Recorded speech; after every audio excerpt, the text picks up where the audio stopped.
The Assembly will now hear an address by His Excellency Muhammad Yunus, Chief Advisor of the Interim Government of the People's Republic of Bangladesh.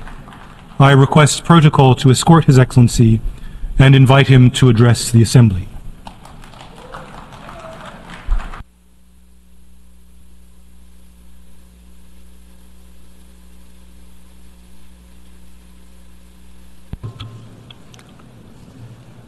বিসমিল্লাহির রহমানির রহিম। মাননীয় সভাপতি, জাতিসংঘের সাধারণ পরিষদের সভাপতি নির্বাচিত হওয়ায় প্রথমেই আপনাকে আন্তরিক অভিনন্দন জানাচ্ছি। আমি আশ্বস্ত করছি যে আপনার এই দায়িত্ব পালনকালে বাংলাদেশ প্রতিনিধি দল আপনাকে পূর্ণাঙ্গ সহযোগিতা প্রদান করবে। জাতিসংঘের ম্যান্ডেটকে সমুন্নত রেখে বৈশ্বিক সংকট সমূহ নিরসনে মহাসচিব অ্যান্টোনিও গুতেরেসের দৃঢ় প্রতিজ্ঞ সাফল্যমণ্ডিত নেতৃত্বের জন্য তাকেও জানাই আন্তরিক সাধুবাদ। সামিট অব দ্য ফিউচার আয়োজনে আমি মহাসচিবের দূরদর্শী ভূমিকার বিশেষ প্রশংসা করছি। সম্মেলনে যে pact for the future and declaration on future generations সর্বসম্মতভাবে গৃহীত হয়েছে, তা এজেন্ডা 2030 পরবর্তী বৈশ্বিক উন্নয়ন কর্মপন্থা নির্ধারণে বিশেষ সহায়ক হবে বলে আমি মনে করি। বাংলাদেশ বিশ্বাস করে যে এই সম্মেলনের অর্জন বৈশ্বিক সমৃদ্ধি অর্জনের জন্য আমাদের সবার অভিপ্রায় ও সহযোগিতা কাঠামো প্রণয়নে দিক নির্দেশক হিসেবে কাজ করবে। এই জুলাই আগস্ট মাসে বাংলাদেশে যে যুগান্তকারী পরিবর্তন সংঘটিত হয়েছে তার প্রেক্ষিতেই আজ আমি বিশ্ব সম্প্রদায়ের এই মহান সংসদে উপস্থিত হতে পেরেছি। আমাদের গণমানুষের, বিশেষ করে তরুণ সমাজের অফুরন্ত শক্তি আমাদের বিদ্যমান রাষ্ট্র কাঠামো ও প্রাতিষ্ঠানিক আয়োজনগুলো আমূল রূপান্তরের এক নতুন সম্ভাবনার দ্বার উন্মোচন করেছে। আমাদের ছাত্র ও যুব সমাজের আন্দোলন প্রথম দিকে মূলত ছিল বৈষম্য বিরোধী আন্দোলন, পর্যায়ক্রমে তা গণ আন্দোলনের রূপ নিয়েছে।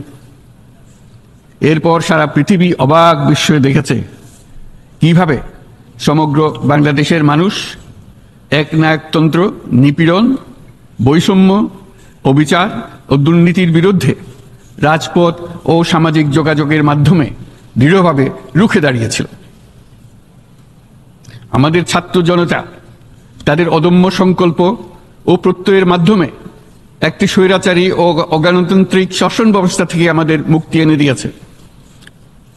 তাদের এই সংকল্পের মধ্যেই আমাদের দেশের ভবিষ্যৎ নিহিত, যা এই দেশকে বিশ্ব সম্প্রদায়ের মাঝে একটি দায়িত্বশীল জাতির মর্যাদায় উন্নত করবে বলে আমি বিশ্বাস করি। এই গণ আন্দোলন রাজনৈতিক অধিকার ও উন্নয়নের সুবিধাবঞ্চিত বাংলাদেশের আপামর জনসাধারণকে ঐক্যবদ্ধ করেছে। বাংলাদেশের মানুষ উন্নয়ন কর্মকাণ্ডকে অন্তর্ভুক্তিমূলক অংশীদারিত্ব রূপে দেখতে চেয়েছিল। আমাদের জনগণ একটা ন্যায্য, অন্তর্ভুক্তিমূলক ও কার্যকর গণতন্ত্রের জন্য লড়াই করেছে, যার জন্য আমাদের নতুন প্রজন্ম জীবন উৎসর্গ করেছে। আমাদের এই তরুণীরা যে প্রজ্ঞা, সাহস ও প্রত্যয় দেখিয়েছে তা আমাদের অভিভূত করেছে, সারা বিশ্ববাসীকে অভিভূত করেছে। বন্দুকের গুলি উপেক্ষা করে বুক পেতে দাঁড়িয়ে গিয়েছিল আমাদের এই তরুণরা। অবৈধ রাষ্ট্র ক্ষমতার বিরুদ্ধে প্রবলভাবে সোচ্চার হয়েছিল আমাদের তরুণ তরুণীরা, স্কুল পড়ুয়া কিশোর কিশোরীরা। তারা নিঃসঙ্গ চিত্তে উৎসর্গ করেছিল তাদের জীবন। শত শত মানুষ চিরতরে হারিয়েছে তাদের দৃষ্টিশক্তি। আমাদের মায়েরা, দিনমজুরিরা ও শহরের অগণিত মানুষ তাদের সন্তানদের কাঁধে কাঁধ মিলিয়ে নেমেছিল রাজপথে। তপ্ত রোদ, বৃষ্টি, মৃত্যু ভয়কে তোয়াক্কা না করে তারা সত্য ন্যায়সঙ্গত আকাঙ্ক্ষার বিরুদ্ধে দীর্ঘকালব্যাপী রাষ্ট্রযন্ত্রকে পরিচালনা করার অশুভ ষড়যন্ত্রকে পরাভূত করেছিল। জনগণের এই আন্দোলনে আমাদের জানা মতে প্রায় 800-র বেশি জীবন আমরা হারিয়েছি স্বৈরাচারী শক্তির হাতে।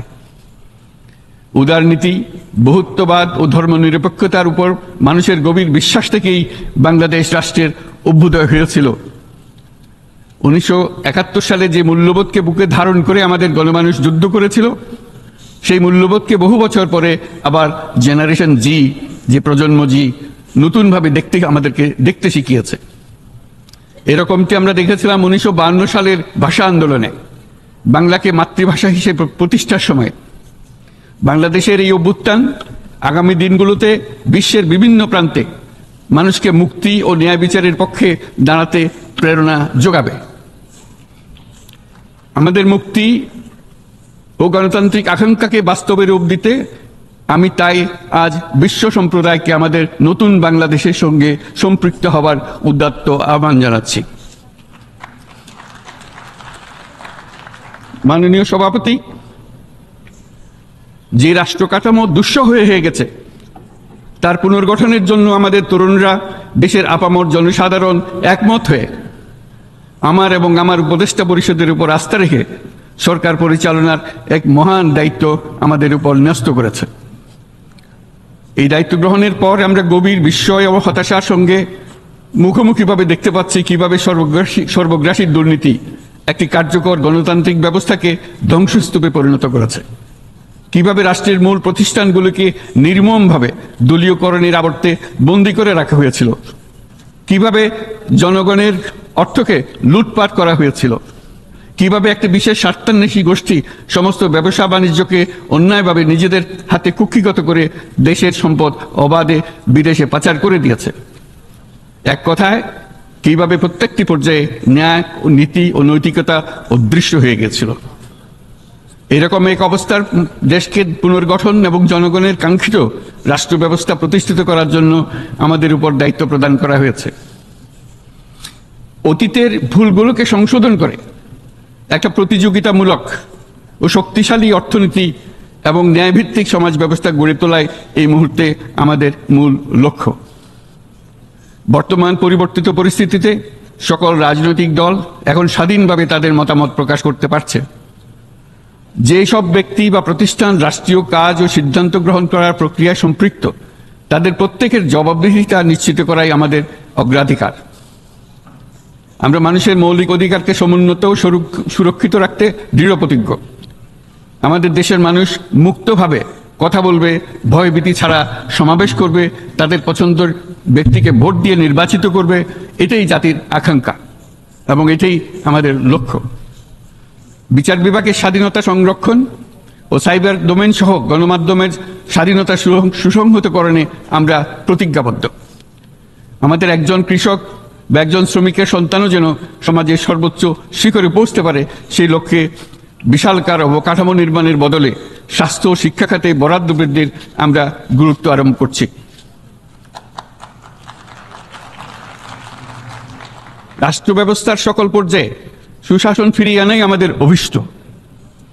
বাংলাদেশে যেসব আন্তর্জাতিক, আঞ্চলিক এবং দ্বিপাক্ষিক চুক্তির পক্ষভুক্ত, সেগুলো প্রতিপালনে আমাদের সরকার বদ্ধপরিকর। জাতিসংঘ সহ বহুপাক্ষিক বিশ্ব কাঠামোতে বাংলাদেশের সক্রিয় অংশগ্রহণ ও অবদান অব্যাহত থাকবে। পারস্পরিক শ্রদ্ধাবোধ, মর্যাদা ও স্বার্থরক্ষণের ভিত্তিতে বাংলাদেশ বিশ্বের সকল রাষ্ট্রের সাথে বন্ধুত্বপূর্ণ সম্পর্ক বজায় রাখবে। মাননীয় সভাপতি, গত 7 সপ্তাহের মধ্যে আমাদের সরকার বিভিন্ন গুরুত্বপূর্ণ পদক্ষেপ গ্রহণ করেছে। আমাদের অনুরোধে সাড়া দিয়ে জাতিসংঘের মানবাধিকার বিষয়ক হাই কমিশনার বাংলাদেশের গণ আন্দোলনকালে সংগঠিত মানবাধিকার লঙ্ঘনের বিষয়ে বিস্তৃত অনুসন্ধান এবং এইসব বিষয়ে ঘটনার পুনরাবৃত্তি রোধে পরামর্শ প্রদানের জন্য একটা ফ্যাক্ট ফাইন্ডিং কমিশন গঠন এবং তার কাজ শুরু করার জন্য দ্রুত বাংলাদেশে পাঠিয়ে দিয়েছে। আমি তাকে বাংলাদেশের পক্ষ থেকে অশেষ ধন্যবাদ জানাচ্ছি। দায়িত্বভার গ্রহণের 2 সপ্তাহের মধ্যে আমরা গুম প্রতিরোধে যে আন্তর্জাতিক কনভেনশন রয়েছে তাতে যোগদান করেছি।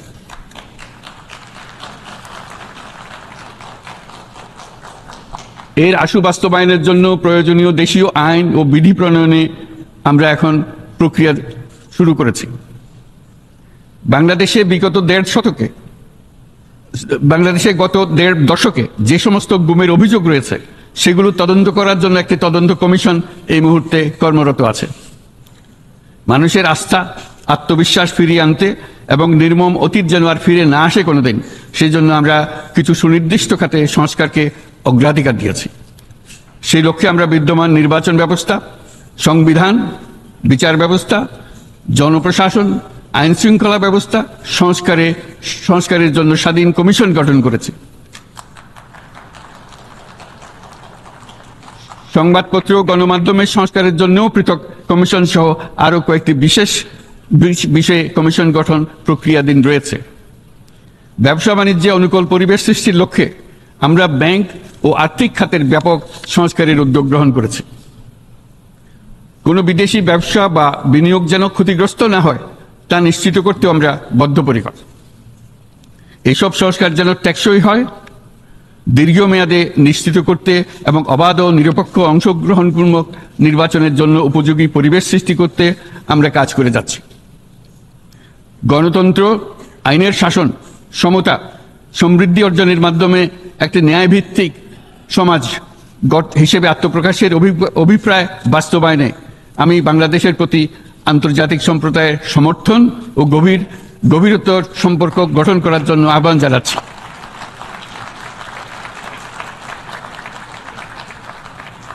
মাননীয় সভাপতি, বাংলাদেশ মনে করে যে শান্তি রক্ষা ও সংঘাত মোকাবেলা জনগণের সমৃদ্ধি নিশ্চিত করার মূল চালিকা শক্তি। সাম্প্রতিক বিপ্লবকালে আমাদের ইতিহাসের সবচেয়ে কঠিনতম সময়ে জনগণের মুক্তির আকাঙ্ক্ষা পূরণে তাদের পাশে দৃঢ়ভাবে দাঁড়িয়ে আমাদের সাহসী সশস্ত্র বাহিনী সমূহ আরও একবার শান্তির প্রতি তাদের অঙ্গীকার প্রমাণ করেছে। এটা সম্ভব হয়েছে শান্তি রক্ষায় আমাদের অঙ্গীকারের কেন্দ্রবিন্দুতে মানবাধিকারকে স্থান দেওয়ার ফলে। জাতিসংঘের পিস বিল্ডিং কমিশনের সূচনা লগ্ন থেকেই শান্তি রক্ষার মতো শান্তি বিনির্মাণেও বাংলাদেশ সমান অঙ্গীকার ব্যক্ত করে এসছে। আমাদের দিনগুলোতে আমরা জাতিসংঘের শান্তি রক্ষা কার্যক্রমে আমাদের মূল্যবোধ ভিত্তিক অবদানের ধারাবাহিকতা রক্ষা, সমুন্নত ও প্রসারিত করতে বদ্ধপরিকর। জাতিসংঘের শান্তি রক্ষা কার্যক্রমে অবদানকারী তৃতীয় বৃহত্তম রাষ্ট্র হিসেবে বাংলাদেশ এখন পর্যন্ত 43টি দেশে 63টি মিশনে শান্তিরক্ষী প্রেরণ করেছে।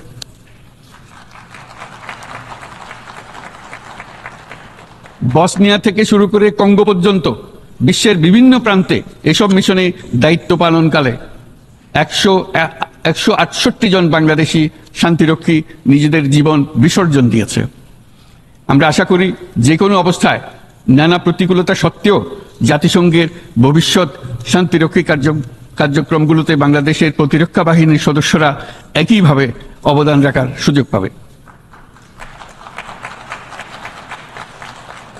মাননীয় সভাপতি, আমাদের সকলের বাসস্থান এই পৃথিবী। বৈশ্বিক অগ্রাধিকারগুলোকে সঠিকভাবে নির্ণয় করতে আগ্রহী। জলবায়ু পরিবর্তন আমাদের সকলের অস্তিত্বের প্রতি হুমকি স্বরূপ।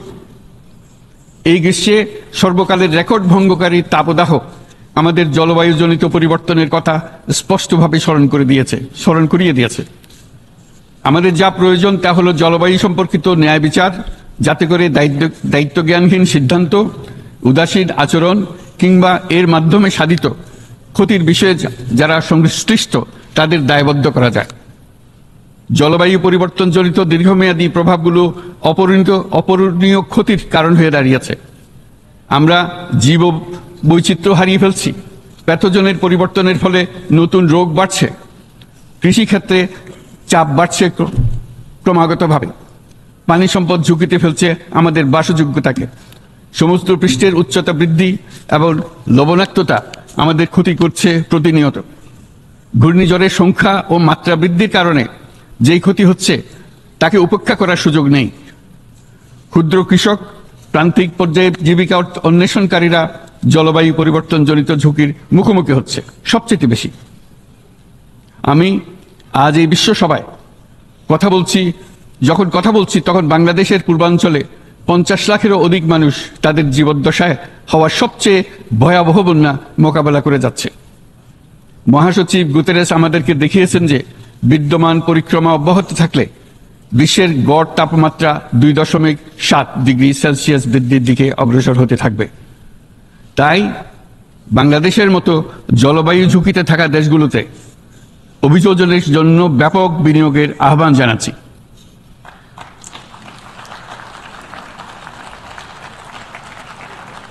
এছাড়াও উদ্ভাবনী শক্তির প্রয়োগ, অতিরিক্ত অর্থায়নের মাধ্যমে লস এন্ড ড্যামেজ ফান্ডকে কার্যকর করা আমাদের জন্য অত্যন্ত গুরুত্বপূর্ণ।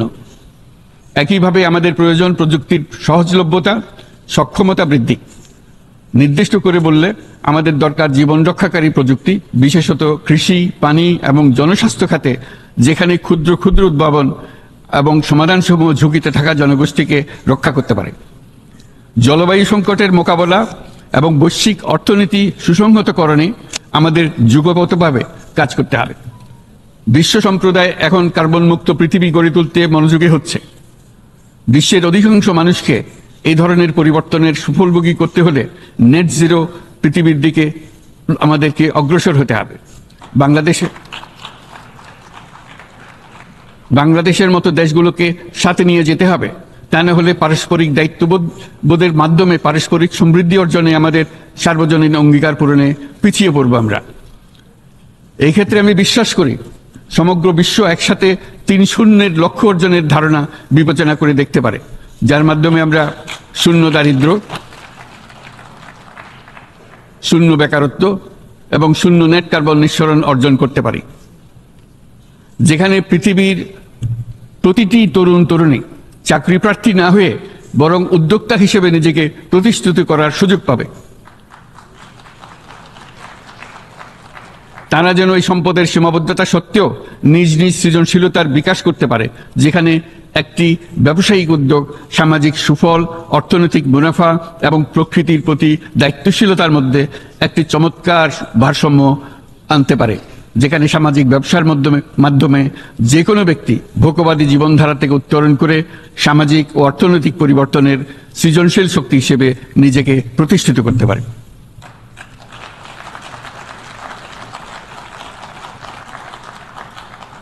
এই সময়ে তাই প্রয়োজন উন্নত উন্নয়নশীল সকল দেশসমূহ এবং বিভিন্ন অংশীদারদের মধ্যে নতুন দৃষ্টিভঙ্গি, নতুন মূল্যবোধ এবং নতুন একতা। সামগ্রিকভাবে এই লক্ষ্য অর্জনে জাতিসংঘ ব্যবস্থা, জাতীয় আঞ্চলিক পর্যায়ে সরকারসমূহ, সকল ব্যবসা প্রতিষ্ঠান, বেসরকারি অংশীজন এবং দাতব্য সংস্থাগুলোকে একসঙ্গে কাজ করতে হবে। আমাদের অর্থনৈতিক কাঠামোতে সামাজিক ব্যবসাকে স্থান দিলেই নিচের অর্ধেকাংশ মানুষের জীবনে তা বিরাট পরিবর্তন আনতে পারে।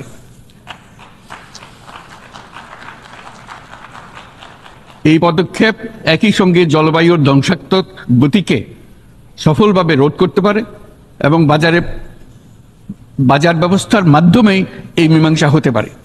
এ বিষয়ে আমি মহাসচিব গুতেরেসের বিশেষ দৃষ্টি আকর্ষণ করছি। মাননীয় সভাপতি, বহুমুখী সংকটে জর্জরিত বর্তমান বিশ্বে যুদ্ধ এবং সংঘাতের ফলে ব্যাপক ভিত্তিতে মানুষের অধিকার খর্ব হচ্ছে। বিশ্ববাসীর উদ্বেগ এবং নিন্দা সত্ত্বেও গাজায় গণহত্যা থামছে না।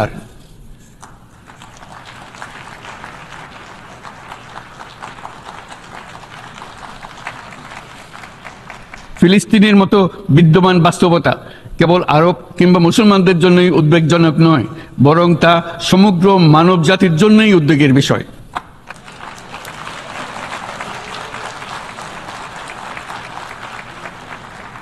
একজন মানুষ হিসেবে প্রত্যেক ফিলিস্তিনির জীবন অমূল্য।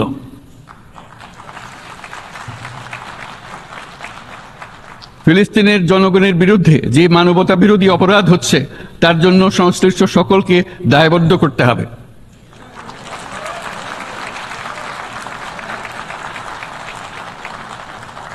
ফিলিস্তিনের জনগণের উপর চলমান নৃশংসতা বিশেষত নারী এবং শিশুদের সাথে প্রতিনিয়ত যে নিষ্ঠুরতা বিশ্ব দেখাচ্ছে তা থেকে নিস্তারের জন্য বাংলাদেশ অনতিবিলম্বে সম্পূর্ণ যুদ্ধবিরতির আহ্বান জানাচ্ছে।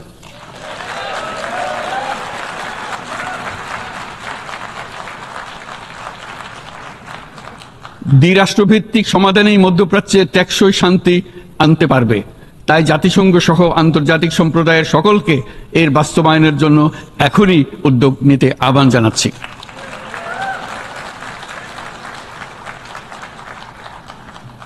গত 2.5 বছর ধরে ইউক্রেনে চলমান যুদ্ধে বহু মানুষ প্রাণ হারিয়েছে। এই যুদ্ধের প্রভাব সর্বব্যাপী, এমনকি বাংলাদেশের অর্থনীতিতেও এর নেতিবাচক প্রভাব আমরা অনুভব করছি। আমরা তাই উভয় পক্ষকে সংলাপে বসে বিরোধ নিরসনের মাধ্যমে যুদ্ধের অবসান ঘটানোর আহ্বান জানাচ্ছি। মাননীয় সভাপতি, বাংলাদেশ গত 7 বছর যাবৎ মায়ানমার হতে আগত 12 লাখেরও বেশি রোহিঙ্গাদের মানবিক কারণে আশ্রয় দিয়ে আসছে। এর ফলে আমরা বিরাট সামাজিক, অর্থনৈতিক, পরিবেশগত ক্ষতির সম্মুখীন হচ্ছি। মায়ানমারের অভ্যন্তরীণ সমস্যা থেকে সৃষ্ট এই সংকট বাংলাদেশ ও আমাদের অঞ্চলের জন্য প্রথাগত ও অপ্রথাগত উভয় ধরনের নিরাপত্তা ঝুঁকির কারণ হয়ে দাঁড়িয়েছে। মায়ানমার থেকে বাংলাদেশে বলপূর্বক বাস্তুচ্যুত রোহিঙ্গাদের সহায়তা করতে আমরা অঙ্গীকারবদ্ধ। আমরা রোহিঙ্গাদের জন্য মানবিক সহায়তা কার্যক্রম চালু রাখা এবং তাদের টেকসই প্রত্যাবর্তন নিশ্চিত করার উদ্দেশ্যে আন্তর্জাতিক সম্প্রদায়ের পর্যাপ্ত সহায়তা অব্যাহত রাখার আহ্বান জানাচ্ছি। রোহিঙ্গাদের সাথে সংগঠিত হওয়া ব্যাপক ভিত্তিক মানবাধিকার লঙ্ঘনের জন্য আন্তর্জাতিক বিচার আদালত এবং আন্তর্জাতিক অপরাধ আদালতে চলমান বিচার প্রক্রিয়ার মাধ্যমে ন্যায় বিচার নিশ্চিত করাও সমানভাবে গুরুত্বপূর্ণ। রোহিঙ্গারা যাতে নিজ দেশে স্বাধীন এবং মর্যাদাপূর্ণ জীবনযাপন করতে পারে সেই লক্ষ্যে অনুকূল পরিবেশ তৈরিতে জাতিসংঘ অন্যান্য আন্তর্জাতিক প্রতিষ্ঠানের ধারাবাহিক প্রচেষ্টার প্রশংসা দাবিদার। এই লক্ষ্যে রোহিঙ্গারা যাতে পর্যাপ্ত নিরাপত্তা ও অধিকার নিশ্চিত করে তাদের নিজ ভূমি রাখাইনে ফিরে যেতে পারে তার পথ সুগম করা অত্যন্ত দরকার। মায়ানমারে প্রতিনিয়ত পরিবর্তনশীল অবস্থা বিবেচনা রেখে বাংলাদেশ আন্তর্জাতিক সম্প্রদায়ের সাথে একযোগে রোহিঙ্গাদের নিজ দেশে মর্যাদাপূর্ণ টেকসই প্রত্যাবর্তনের জন্য পরিবেশ সৃষ্টিতে কাজ করতে প্রস্তুত। মাননীয় সভাপতি, রাজনৈতিক মুক্তি এবং সামাজিক অর্থনৈতিক জাগরণ ব্যতীত শান্তি ও নিরাপত্তা নিশ্চিতে সাফল্য অর্জন করা সম্ভব নয়। প্রায় 1 দশক পূর্বে বিশ্ব সম্প্রদায় সর্বসম্মতক্রমে এজেন্ডা 2030 প্রণয়ন করেছিল। আমরা সবাই আমাদের সামষ্টিক আকাঙ্ক্ষা ও বিশ্বাস অর্পণ করেছি এই সার্বজনীন টেকসই উন্নয়ন অভিষ্টগুলো অর্জনে। সার্বিকভাবে মাত্র 17% ও কম লক্ষ্যমাত্রা অর্জন হয়েছে। স্পষ্টতই এই ক্ষেত্রে অনেক উন্নয়নশীল রাষ্ট্র আরও পিছিয়ে আছে। উন্নয়নশীল দেশগুলোকে এসডিজি অর্থায়নের বছরে প্রায় 2.5 থেকে 4 ট্রিলিয়ন মার্কিন ডলারের সমান ঘাটতি মোকাবেলা করতে হচ্ছে।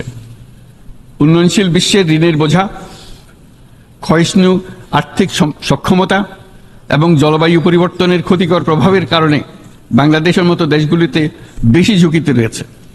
আমরা আশা করি উন্নয়নের জন্য অর্থায়ন সংক্রান্ত 4র্থ আন্তর্জাতিক সম্মেলনে এই ধরনের জটিল এবং কাঠামোগত সমস্যাগুলোর দিকে নজর দেওয়া হবে।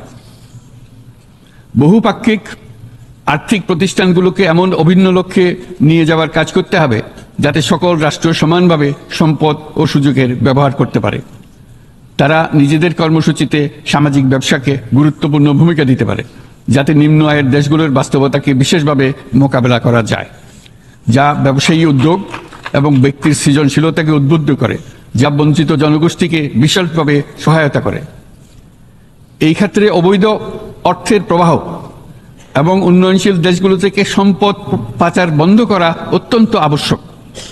উন্নয়নশীল দেশগুলো থেকে পাচার হয়ে যাওয়া সম্পদ ফেরত আনার জন্য আন্তর্জাতিক সহযোগিতা জোরদার করতে হবে। আমরা আশা করি কর ফাঁকি রোধে আন্তর্জাতিক কর কনভেনশন অতি শীঘ্রই গৃহীত হবে। মাননীয় সভাপতি, আমরা যে নিবিড়ভাবে সংযুক্ত বিশ্বে বসবাস করছি সেখানে অভিবাসন এবং মানুষের অবাধ প্রবাহ এক অলঙ্ঘনীয় বাস্তবতা। বাংলাদেশি নাগরিকরা প্রতিনিয়ত বিভিন্ন দেশে অভিবাসী হিসেবে যাচ্ছেন। তারা বিভিন্ন দেশে তাদের কর্মসংস্থানের সন্ধানে আছেন। বিশ্বের বিভিন্ন প্রান্তে এই মুহূর্তে প্রায় 1.5 কোটি প্রবাসী বাংলাদেশি আছেন। সকলের জন্য অভিবাসনের উপযোগিতা নিশ্চিত করতে বিশ্ব সমাজকে নিরাপদ, সুশৃঙ্খল এবং নিয়মিত মর্যাদাপূর্ণ অভিবাসনের পথ সুগম করতে হবে। আন্তর্জাতিক সম্প্রদায়কে অভিবাসীদের মানবাধিকার এবং তাদের প্রতি মানবিক আচরণ নিশ্চিত করতে হবে। অভিবাসনের উপর 2018 সালে যে গ্লোবাল কম্প্যাক্ট অন মাইগ্রেশন গৃহীত হয়েছে তার পূর্ণ বাস্তবায়নে বাংলাদেশ প্রতিশ্রুতিবদ্ধ এবং একই সাথে অনিরাপদ অভিবাসন রোধেও আমরা বদ্ধপরিকর। মাননীয় সভাপতি, প্রতি বছর প্রায় 25 লক্ষ তরুণ তরুণী বাংলাদেশের শ্রমবাজারে যুক্ত হচ্ছেন। বাংলাদেশের বিপুল জনশক্তির প্রায় 2/3 তরুণ। এই জনশক্তিকে বর্তমান ও আগামীর জন্য গড়ে তোলা বাংলাদেশের জন্য একটা বড় চ্যালেঞ্জ। ক্রমপরিবর্তনশীল কর্মজগতে একজন তরুণকে প্রতিনিয়ত নতুন দক্ষতা অর্জন করতে হয়। এই কর্মপরিবেশের সাথে মানিয়ে নেওয়া শিখতে হয়। এই জন্য বাংলাদেশ যখন মধ্যম আয়ের দেশ হিসেবে উন্নতি হচ্ছে, তখন আমরা শিক্ষা এবং প্রযুক্তিগত সহায়তা লাভের উপর বিশেষ জোর দিচ্ছি। এবার কৃত্রিম বুদ্ধিমত্তার বিষয়ে আসি। কৃত্রিম বুদ্ধিমত্তার অভাবনীয় বিকাশ এবং এর বহুমাত্রিক প্রয়োগে বাংলাদেশ বিশেষভাবে আগ্রহী। আমাদের তরুণ সমাজ জেনারেটিভ আর্টিফিশিয়াল ইন্টেলিজেন্সের সম্ভাবনা নিয়ে উচ্ছ্বসিত। একজন বিশ্ব নাগরিক হিসেবে তারাও চায় নতুন পৃথিবীতে নিয়োজিত হতে, কর্মক্ষম হিসেবে নিজেকে গড়ে তুলতে। বাংলাদেশের মতো বৃহৎ তরুণ জনগোষ্ঠীর দেশ যাতে কৃত্রিম বুদ্ধিমত্তার প্রয়োগজনিত অর্জিত সুফল থেকে পিছিয়ে না পড়ে, বিশ্ব সম্প্রদায়কে তা নিশ্চিত করতে হবে। একই সঙ্গে নিশ্চিত করতে হবে যেন কৃত্রিম বুদ্ধিমত্তার কারণে কর্মক্ষেত্রে মানুষের চাহিদা ক্রমাগতভাবে সংকুচিত হয়ে না যায়। এই প্রসঙ্গে আমি উল্লেখ করি যে আমরা ভিন্ন একটা ইন্টেলিজেন্স, অটোনোমাস ইন্টেলিজেন্স, অর্থাৎ যে কৃত্রিম বুদ্ধিমত্তা নিজেই নিজের কৃত্রিম বুদ্ধিমত্তাকে সম্প্রসারিত করতে পারে মানুষের কোনো হস্তক্ষেপ ছাড়াই, তার ব্যাপারে আমরা বৈজ্ঞানিকদের দৃষ্টি আকর্ষণ করতে চাই। তারা যেন এই ক্ষেত্রে অগ্রসর হওয়ার আগে মানুষের উপরে এর প্রভাব সম্বন্ধে নিশ্চিত হয়ে অগ্রসর হন। আমাদের ধারণা অটোনোমাস ইন্টেলিজেন্স মানুষের অস্তিত্বকে বিপন্ন করে তুলতে পারে, কাজে এই ব্যাপারে আমাদের সম্পূর্ণ সজাগ থাকতে হবে। মাননীয় সভাপতি, আমাদের আসলে দরকার নতুন ধরনের সহযোগিতা কাঠামো, যেখানে বৈশ্বিক ব্যবসা ও জ্ঞানের অধিকারী গোষ্ঠী মানুষের চাহিদাগুলোকে যথাযথভাবে অনুধাবন করবে। আন্তর্জাতিক সহযোগিতার মাধ্যমে উন্নয়নশীল দেশগুলোর জন্য এমন একটি রূপান্তরকারী ব্যবস্থা তৈরি করতে হবে যা কর্মসংস্থান, আর্থসামাজিক প্রতিকূলতা বা জীবিকার জন্য যুৎসয় সমাধান নিশ্চিত করবে। মাননীয় সভাপতি, আমাদের প্রচেষ্টা, সক্ষমতা এবং সম্পদ একত্রীকরণের মাধ্যমে সকলের সামর্থ্য, উদ্ভাবনী শক্তি এবং সমৃদ্ধিকে কাজে লাগাতে হবে। আর্থসামাজিক উন্নয়ন এবং জলবায়ু সহনশীলতা নিয়ে আমরা প্রতিনিয়ত যে প্রতিকূলতার সম্মুখীন হচ্ছি, সম্মিলিত উদ্যোগের মাধ্যমে তার মোকাবেলা করতে হবে। বৈশ্বিক দক্ষিণের দেশগুলোকে অনন্য অর্থনৈতিক এবং সামাজিক প্রেক্ষাপটে দক্ষিণ দক্ষিণ এবং ত্রিভুজীয় সহযোগিতা এই ক্ষেত্রে বিশেষভাবে সহায়ক হতে পারে বলে আমি মনে করি। বৈশ্বিক দক্ষিণের আওয়াজকে বিশ্বব্যাপী জোরালোভাবে তুলে ধরার জন্য প্রয়োজন সম্মিলিত উদ্যোগ। সেজন্য বৈশ্বিক এজেন্ডা প্রণয়ন ও বাস্তবায়ন নিশ্চিত করতে বৈশ্বিক দক্ষিণের দেশগুলোর মতামতকে যথাযথ গুরুত্বের সাথে বিবেচনা করতে হবে। জনাব সভাপতি, কোভিড অতিমারির অভিজ্ঞতায় আমরা দেখেছি জনস্বাস্থ্যে ব্যাপক বিনিয়োগ কতটা গুরুত্বপূর্ণ হতে পারে। বিশ্ব স্বাস্থ্য সংস্থায় বৈশ্বিক অতিমারি চুক্তির চলমান আলোচনায় বাংলাদেশ নেতৃত্ব প্রদান করে চলেছে। আমরা চাই কার্যকর আন্তর্জাতিক সহযোগিতা, জনস্বাস্থ্য ব্যবস্থায় অর্থায়ন, প্রযুক্তি হস্তান্তর, গবেষণা ও উন্নয়ন, ভ্যাকসিন থেরাপিউটিক্সের উৎপাদন বহুমুখীকরণ এবং সকল ভ্যাকসিনকে মেধাস্বত্ব অধিকার মুক্ত ঘোষণা করার ব্যাপারে ঐক্যমত্য গঠন। অসংক্রামক রোগসমূহের বিরুদ্ধে লড়াইয়ে এই বিষয়গুলি অত্যন্ত গুরুত্বপূর্ণ। জনাব সভাপতি, এবছর আমরা জাতিসংঘের সাথে বাংলাদেশের অংশীদারিত্বের সুবর্ণ জয়ন্তী উদযাপন করছি। গত 50 বছর ছিল আমাদের জন্য একটা পারস্পরিক শিক্ষণীয় সম্মিলিত যাত্রা।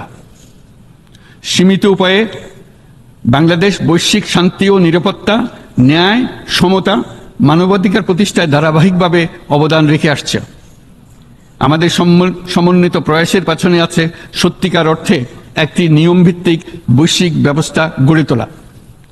এই প্রসঙ্গে উদাহরণ হিসেবে আমি স্মরণ করছি 1999 সালে জাতিসংঘ সাধারণ পরিষদে ক্ষুদ্র ঋণের উপর গৃহীত রেজুলেশনের কথা। সেই সময় জাতিসংঘ 2005 সালকে ইয়ার অফ মাইক্রোক্রেডিট ঘোষণা করেছিল, যার ফলে ক্ষুদ্র ঋণ বিশ্বব্যাপী সম্প্রসারিত হবার সুযোগ পেয়েছিল। একই সময়ে বাংলাদেশের উদ্যোগে গঠিত হয়েছিল ফ্রেন্ডস অব মাইক্রোক্রেডিট। 2001 সাল থেকে সাধারণ পরিষদে কালচার অফ পিস সংক্রান্ত বাৎসরিক যে রেজলিউশন গৃহীত হয়ে আসছে, বা নিরাপত্তা পরিষদে নারী, শান্তি ও নিরাপত্তা সংক্রান্ত যে 1325 নম্বর রেজলিউশন গৃহীত হয়েছিল, তা বাংলাদেশের বিশ্বজনীন উদ্যোগগুলোর প্রতিফলন এবং অবদান। মাননীয় সভাপতি, আজ এই মহান বিশ্বসভায় বিশ্ব নেতৃবৃন্দের উপস্থিতিতে প্রতিধ্বনিত হচ্ছে শান্তি, নিরাপত্তা, ন্যায় বিচার প্রতিষ্ঠা এবং সম্পদের সুষম বন্টনের মাধ্যমে সকলের অন্তর্ভুক্তি নিশ্চিত করার আহ্বান।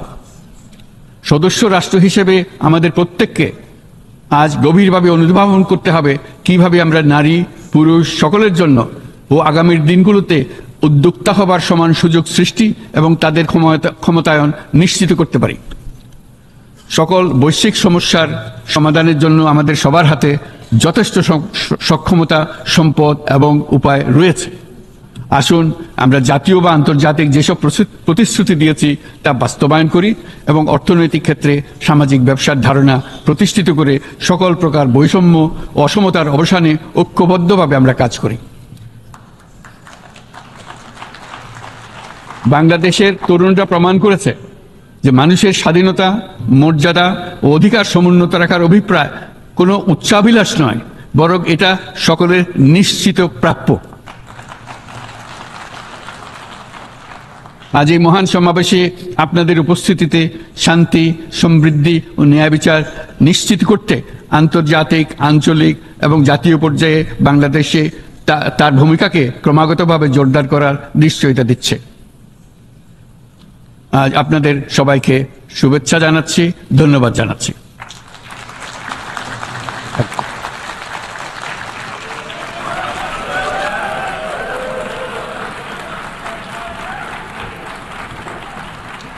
On behalf of the Assembly, I wish to thank the Chief Advisor of the Interim Government of the People's Republic of Bangladesh.